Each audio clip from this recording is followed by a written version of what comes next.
this next speaker just absolutely blows me away. I met her 2.5 years ago in San Antonio, Texas, of all places.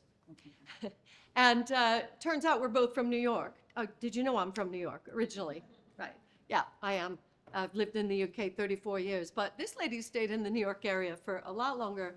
And she's a professional speaker, and I'm sure you've loved the caliber of all of our speakers. And this is somebody who dedicates her life not only to speaking professionally, but coaching and helping other speakers to be better and to communicate with more impact. And so the brand is called Speak and Own It Communications. She's going to own it. She's going to own the stage in a minute.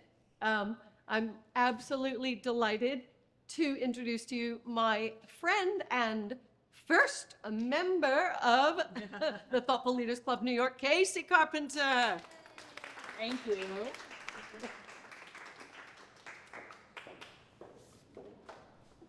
You are probably wildly curious about what empathy is not.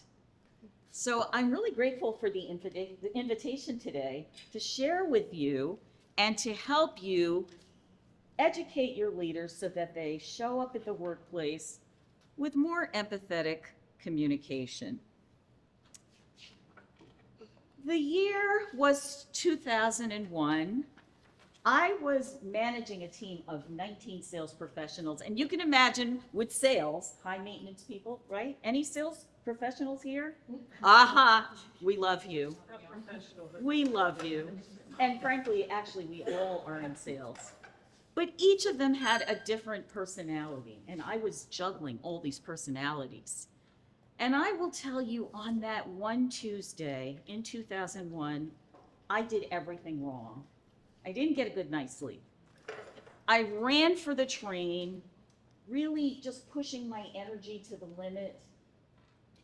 I got to the office and I was working on caffeine and fumes. Can anyone relate to that?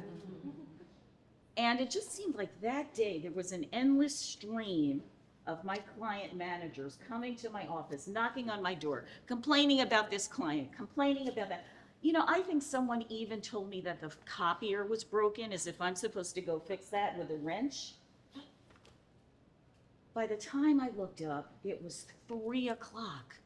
I hadn't even had breakfast, let alone lunch. And I was starving. Where was I gonna get food at that hour? The cafe had long closed. Oh, I know, the vending machine. So off I go.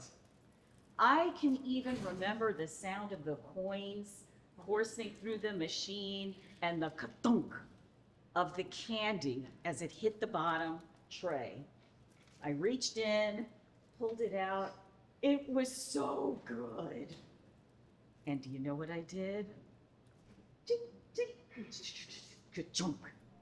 They were so good, I ate another. 4 peanut butter cups. Within the course of maybe 5 minutes. It did not take long. You can imagine, I see you shaking your head. You know what happened. I started to see flashes of light in my vision, and a migraine was on its way.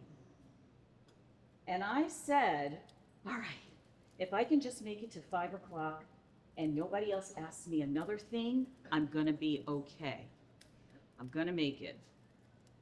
I was almost back to my office when I saw her flagging me down. Casey, can you come here? I have an issue. So I go over to listen to what this issue was. And in my mind, it was really something that she should have known. And in that moment, I snapped. I said, well, you're the client manager on the account. You should know this. Didn't you do your homework? I did this in front of everyone in the office, and I was loud. Oh my God. I was mortified because that's not the kind of leader that I wanted to be. So I slunk back to my office. You better believe that nobody else knocked on my door for the rest of that day. So what I'm about to share with you, I wish I had had then. I wish I had had what you're about to learn now, because what happened in that moment, I knew something had to change. Something had to shift. I couldn't keep operating like that. And what I did was I applied a 5-step formula that I'm about to share with you so that you too can transform your team. And let me tell you what happened. That team of 19 brilliant but critical, whining client managers turned around and became the top producers in the enterprise. So this is what I found out and what I learned. American psychologist William Glasser discovered that we have 5 basic key human needs. They are security, love and belonging, power, freedom, and fun. We have these needs in different intensities. So what might be really important to me might not be as important to you. Let's go through them really quickly. Security. So security, that's the need pretty much for health, for safety, for knowing that I can speak up and that my ideas will be heard, for feeling safe and secure, for nourishment. Well, it kind of sounds like, I mean, even though that value is really important to me, it kind of sounds like on that day in 2001, no, I know, letting myself run on fumes like that.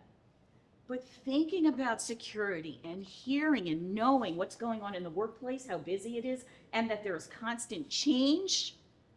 Do any of you have team members who keep asking you the same questions over and over and over?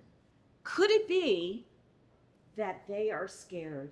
And could it be that they need more of a sense of security from you? So I would say shift your language. Instead of I, maybe we. We are in this together. I am here for you.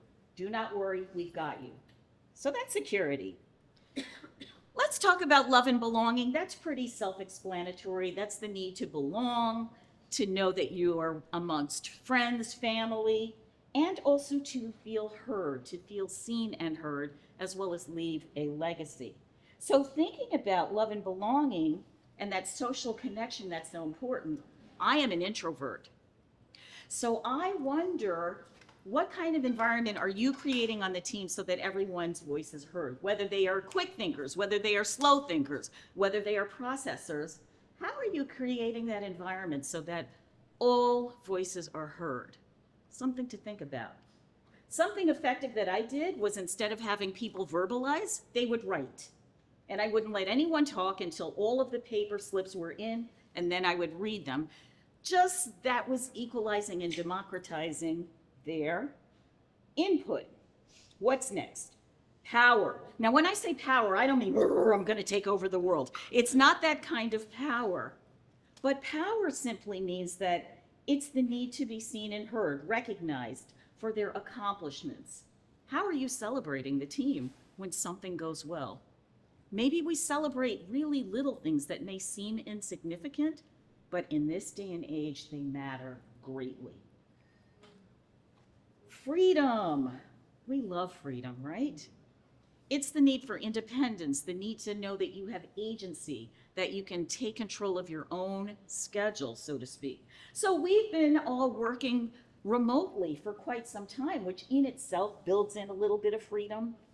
But what could you do as a leader to amplify that and give people even more agency and make them feel as though they have even more freedom? Something that I did was I asked everybody, what motivates you? What inspires you to come into this office and do your best work? And I collected all those answers. And I'm going to tell you in a moment what I did with them. So what's the last one? It starts with F. It is fun. When was the last time you had fun at work? Even better yet, when was the last time they had fun? And if we can't answer that question, then we need to start building in some fun right now. It is the need for play, for relaxation, for being a little bit goofy. So what I did to find out a little more about my team members was I said, we're going to do an exercise. I want to know what motivates you to do your best work every day, and I collected those answers. And wherever I could infuse fun using those answers, that's what I did. What do you think that did for their morale? She's listening to me. She hears me. She lets me be the lead on a major account when I need to. And all of these little things added up to make a big difference. So empathy, we say. What is empathy? It's the ability to feel what someone else is feeling. And I saw this play out beautifully not that long ago, where I live in Montclair, New Jersey. I'm walking, come across a playground, and there is this adorable little girl. She's sitting on the ground, first of all. She is bawling her eyes out. Ah! I'm like, oh my gosh, what's going on? What happened? She held up her finger, and one adult comes running over. Honey, what's wrong? She scratched my finger. She had cut her finger, scratched it. And so the adult said, oh, okay, don't worry, I'm gonna run get a Band-Aid. She cried even harder. Someone else came over. She's still crying. This sounds like me. I cried a lot as a kid. My finger. All right, honey, don't worry. You see that the lady went to get a Band-Aid? She still screamed. And I'm watching this like, what is happening? So finally a third adult comes over. I think she was an aide. This is what she did. She came over to the child. She got down on her level and said, Lizzie, sweetheart, what's wrong? My finger. My finger. She said, oh, sweetheart, let me see. Holds up the finger. Oh, that looks like a paper cut. You know what? It's so small, but it hurts so much, doesn't it? Yes. She said, well, I've gotten them too. And I just want to let you know that you're going to be okay, and we've got you. What do you know? Lizzie stopped crying. So I have a final thought for you. When your team is in need and they are crying, do you give them the suggestion of a Band-Aid? Or do you give them a piece of your heart and really get down on their level and see and hear them?